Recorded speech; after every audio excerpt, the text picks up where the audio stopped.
यही तो है कि हिंदू समाज को एक दिशा में लेकर के चलने का अभियान सफल होता दिखता है। भव्य रूप से रामनवमी पिछले कार्यक्रम से भी ज़्यादा उत्साह से करने के लिए यहाँ पर सभी राम भक्त आए हैं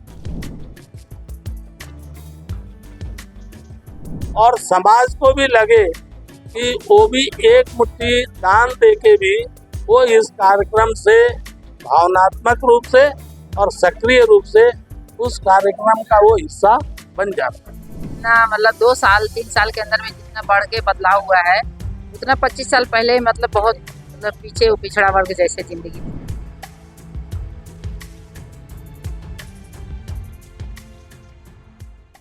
श्री राम जन्मोत्सव समिति की बैठक आज हुई है और 40वां वर्ष है ये कि रामनवमी पर इस बार फिर से भव्य आयोजन होने जा रहा है। हमारे साथ युवा प्रभाग से मनीष जी हैं। मनीष जी, इस बार क्या खास है, किस तरीके से पूरे आप लोगों को शेड्यूल बना हुआ है?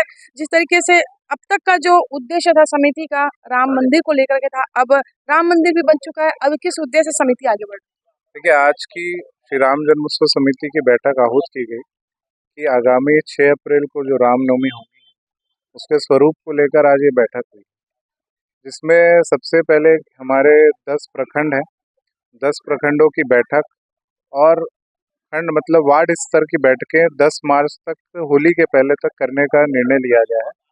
दूसरा 23 मार्च को जो पिछले वर्ष ध्वजवाहक थे, जो लगभग 1100 से अधिक मंदिरों से सेक्टर 1 के उस रामलीला मैदान पर आए थे, हर वर्ष उनका ध्वज प्रमुखों का सम्मान होता है। तो वो 23 मार्च को हमने रखा है BSNL चौक के पास में जो मैदान है वहाँ पर। और उसके बाद एक मुट्ठी दान श्री राम के नाम जो हम लोग घर घर तक जाते हैं, लोगों के घर जाकर उस दान से ही महाप्रसादी जो बनाई जाती है, उसको लेकर 23 मार्च को ये कार्यक्रम वहाँ से चालू होगा, जो कि 3 अप्रैल तक चलेगा। फिर उसके बाद 6 अप्रैल को भव्य रूप से रामनवमी पिछले कार्यक्रम से भी ज़्यादा उत्साह से करने के लिए यहाँ पर सभी राम भक्त आए हैं। और उद्देश्य हमारा हमेशा से रहा है कि सभी जितने भी सनातन में जो आस्था रखते हैं उनको एकत्रित करके सनातन की शक्ति भी संपूर्ण छत्तीसगढ़ और देश के अंदर जताने की कि ये इस तरीके से आयोजन कर कर भी हम सब एकत्रित हैं, एकजुट हैं और आने वाला भविष्य भी सनातन का है और बहुत ही उज्जवल भविष्य है जिस राह पर सब लोग चल रहे हैं। एक मुट्ठी दान श्री राम के नाम की बात है, पिछले बार भी अयोध्या तक भेजा गया था, यहाँ का जो एकत्रित हुआ था जो दान, इस बार किस तरीके की ऐसी कोई प्लानिंग? जी, उस समय था कि हमको अयोध्या में भेजना है। इस वर्ष भी हम लोगों ने हर वर्ष ये तय किया है कि जो भी दान बच जाता है, जो स्वरूप में बच जाता है, या तो किसी के शादी में या तो किसी अन्य आयोजन में जो धार्मिक हो, सामाजिक हो, उसके लिए हम लोग इस दान का उपयोग करते हैं। तो इस वर्ष भी वही रहेगा कि अगर जहाँ लगेगा कि किसी के यहाँ भंडारा हो रहा है और भंडारे में कमी हो रही है तो उसका भी उपयोग किया जाएगा।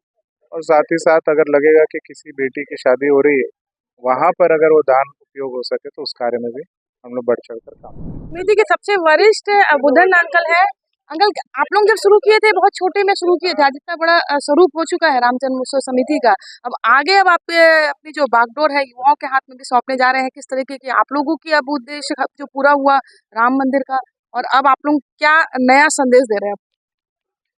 देखिए, इस समिति को गठित करने के पीछे जो उद्देश्य था कि संपूर्ण हिंदू समाज को एक दिशा में लेकर के चलें, एक दंत कथा के रूप में समाज को ऐसा कहा जाता था कि अरे हिंदू समाज कभी एक दिशा में नहीं जा सकता है, वो कभी किसी की अर्थी उठती है तो वो एक दिशा में जाता है, अन्यथा नहीं जाता है। दूसरा, एक बार इसी प्रकार से एक CSP थे जिनसे मैं सहयोग लेने के लिए गया था, उन्होंने कहा कि अरे कहाँ आप लगा रखी हो, अरे हिंदू समाज जिंदा मेढक है, आप मेढक को एक पलड़े में रखेंगे तो दूसरे को लाओगे तब तक पहला जो है भाग जाएगा। मैं बोला कि प्रयास तो कर रहा हूँ, बाकी बजरंगबली की जो इच्छा होगी वो होगी। उनसे अपील किया था कि आप शोभा यात्रा में परिवार के साथ आइएगा शोभा यात्रा को देखने के लिए। जब वो आए परिवार के साथ तो शोभा यात्रा में ही उन्होंने हमको जो है इस बात का प्रोत्साहन दिया कि देखो, जिंदा मेढक को तौलने वाला काम जो है आप शुरू कर दिए। एक दिशा में हजारों लोग जब चल रहे हैं, यही तो है कि हिंदू समाज को एक दिशा में लेकर के चलने का अभियान सफल होता दिख रहा है।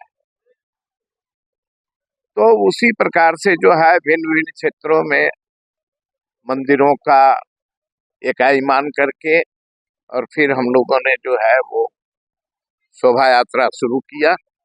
और आज शोभा यात्रा एक मंदिर से प्रारंभ होकर के 1100 मंदिरों तक भिलाई में संपन्न हो रहा है, जो मध्य भारत का सबसे बड़ा हिंदू समाज का एकत्रीकरण कहा जा सकता है। रामनवमी के अवसर पर ये कार्य अपना पूरा हो गया और उद्देश्य था भगवान राम के जन्मभूमि को मुक्त कराने का, वो भी मुक्त हो गया।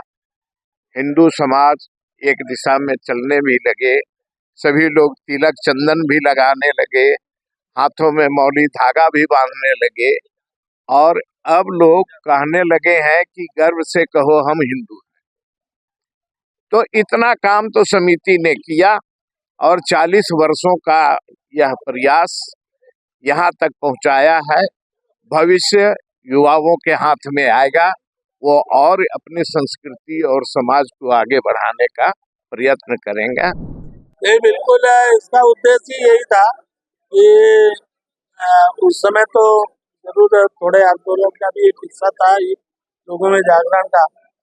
अब ये चलता रहे, आने वाली पीढ़ी ये करे जिससे भिलाई जो लघु भारतीय स्वरूप है, इसमें हमारे जो राम भक्त हैं वो एक साथ एक जगह पे उनके जन्म स्थान मतलब रामनवमी मनाते हैं और संगठित रह करके खुद को एक दूसरे के साथ खड़े रहना और समाज में भगवान राम का संदेश देना, उनके जन्मदिन को धूमधाम से मनाना तो अच्छा है। हम लोग जब चालू किए थे तब उद्देश्य कुछ और था, अब और थोड़ा व्यापक होते जा रहा है। तो ये निरंतरता जितने दिन तक बनी रहे अच्छा है। हम लोग तो 40 साल करके आगे आने वाली पीढ़ी और उसको संभाल ले। अनाज का भी आप लेते हैं सहयोग, इसका उद्देश्य क्या? देखिए, इसका मतलब ये देखिए, समाज में जब हम बात करते हैं राम भक्तों, तो आप याद कीजिए जब भगवान राम ने लंका पर विजय अभियान चलाने के लिए वहाँ सेतु जब बन रहा था, तब वो गिलहरी जो है अपना ले जा करके रेत रख रही थी। इसका मतलब ये समाज के हर वर्ग का, जिसमें आज जो लोग बात बहुत सारी करते हैं जातिवाद की, सब इधर उधर, हमारा एक एक मुट्ठी जो चावल आता है वो किस भाषा वाले ने दिया, दक्षिण वाले ने, उत्तर वाले ने, पूरब वाले ने, पश्चिम वाले ने, साहू दिया कि कुर्मी दिया कि पंडित दिया कि सतनामी दिया कि आदिवासी दिया, कौन दिया कौन नहीं दिया, जात पात इन सबसे सबका आता है और सबका वहाँ पर प्रसाद बनता है और वही प्रसाद जो वितरित किया जाता है। इस उद्देश्य से भी कि समाज के हर घर जाने के पीछे का उद्देश्य भी यही है कि भगवान राम के बारे में तो घर घर लोग जान रहे हैं, हमारे जाने और नहीं जाने से नहीं मतलब, लेकिन एक निरंतरता बनी रहे और समाज को भी लगे कि वो भी एक मुट्ठी दान दे के भी वो इस कार्यक्रम से भावनात्मक रूप से और सक्रिय रूप से उस कार्यक्रम का वो हिस्सा बन जाता है। आज पूरा सबसे पहले तो मैं प्रभु राम के चरणों को प्रणाम करके, जैसा आपने प्रश्न किया वैसा आज पूरा देश, पूरा विदेश, जो हमारा भारत 130 करोड़ का जो संख्या है, इस छोटे से महाकुंभ में 65 करोड़ लोगों ने आस्था का यह जो स्नान किया, पूरा विदेश देख रहा है, देश देख रहा है कि हमारा देश राम का देश है और यह संदेश ही हमारे लिए सब कुछ कह दिया है। और मैं यही कहूँगा कि हर राम राम में हमारा जीवन है और सनातन धर्म है। सनातन धर्म के लिए ये हम 30 साल से इस कार्यक्रम से मैं जुड़ा हुआ हूँ और लगातार मैं अपना राम जन्मोत्सव समिति पर यह ध्वज निकलता है, इसमें अपना समय देता हूँ और पूरे कार्यकर्ताओं के साथ हम लोग इस कार्यक्रम को सफल बनाते हैं। यह बहुत बड़ा 40वां वर्ष है पूरे हिंदुस्तान के लिए, राज्य के लिए। मैं सबको अभी से प्रणाम करता हूं रामनवमी के लिए और सबको आमंत्रण करता हूं कि इस कार्यक्रम में बढ़ चढ़ के भाग लेके सनातन धर्म को, देश को विश्व गुरु बनाने में, हमारा जिस तरह से राम मंदिर बनने में पूरे देश के लोगों ने अपना आस्था दिखाया, ऐसे विश्व गुरु बनाने में भी अपने आस्था को बढ़ा के हमारे विश्व गुरु भारत को बनाए, यही मेरा प्रार्थना है। जय श्री राम। अब मैं मौजूद हूँ श्री राम जन्मोत्सव समिति की महिला समिति के साथ में। महिला विंग है ये, कुर्सी पार छावनी एरिया से सब अपने पदाधिकारी हैं। वीना जी पार्षद भी है, लेकिन राम जन्मोत्सव समिति में इनकी बड़ी भूमिका है। इनके साथ में इनके सहयोगी भी हैं। आप कुर्सी पार मंडल से, तो कुर्सी पार मंडल से तो सब महिलाओं से भी जानते हैं कि युवाओं में तो बड़ा जोश होता है ध्वज लेके चलना, लेकिन महिलाओं में कैसे जोश जगाती है आप? देखिए, महिलाओं में तो हमारा सबसे अच्छा तरीका है जो एक मुट्ठी दान श्री राम के नाम। बहुत ही उत्साह के साथ जब हम वार्ड में घर घर जाके जब एक मुट्ठी दान मांगते हैं, तो वैसे भी महिलाओं का टीम ही चलता है हमारे साथ पूरे, क्योंकि पुरुष या जो भी युवा है वो अपने काम में ड्यूटी में व्यस्त रहते हैं, संडे हमें टाइम देते हैं, लेकिन पूर्ण रूप से जिसे पूरा किया जाता है इस पूरे कार्य को, जिस दिन हम ध्वज लेके निकलते हैं उस दिन की पूरी तैयारी के बैकग्राउंड महिलाएं होती है। और महिलाओं में बहुत उत्साह है, क्योंकि 40वां साल और साथ में महाकुंभ का ये वर्ष हम सभी के लिए एक बहुत बड़ा त्योहार लेके आया है। मानो जैसे ये हमारे लिए दिवाली सा हो गई। बिल्कुल सही कहा आपने कि महिलाओं की बड़ी भूमिका है। वैसे भी अन्नपूर्णा कहा जाता है महिलाओं को, तो जब महिलाएं अन्नपूर्णा स्वरूप में दान मांगने जाती हैं तो लोग बढ़ चढ़ करके दान भी देते हैं। तो कितने वर्ष हो गए समिति से जुड़े? समिति से जुड़े लगभग 25 साल हो गया। तो कैसे बदलाव देखा है 25 सालों में? 25 साल में जो धीरे धीरे बदलाव होते होते अभी जितना मतलब 2 साल 3 साल के अंदर में जितना बढ़ के बदलाव हुआ है, उतना 25 साल पहले मतलब बहुत पीछे पिछड़ा वर्ग जैसे जिंदगी थी। अब बहुत बदलाव हो चुका है। हमारे साथ पार्षद और नेता प्रतिपक्ष भोजा जी हैं। भोजा जी, समिति का जो उद्देश्य है सारे लोगों ने बताया, बुजुर्गों ने बताया, किस रूप में देखते हैं जब युवा पीढ़ी अपने सनातन धर्म से जुड़ती है? देखिए, श्री राम जन्मोत्सव समिति के द्वारा विगत 40 साल पूर्व जिस समय श्री राम जी की शोभा यात्रा जब निकाली गई थी, एक मंदिर से निकाली गई थी, आज 1100 मंदिर लगभग हो चुके हैं।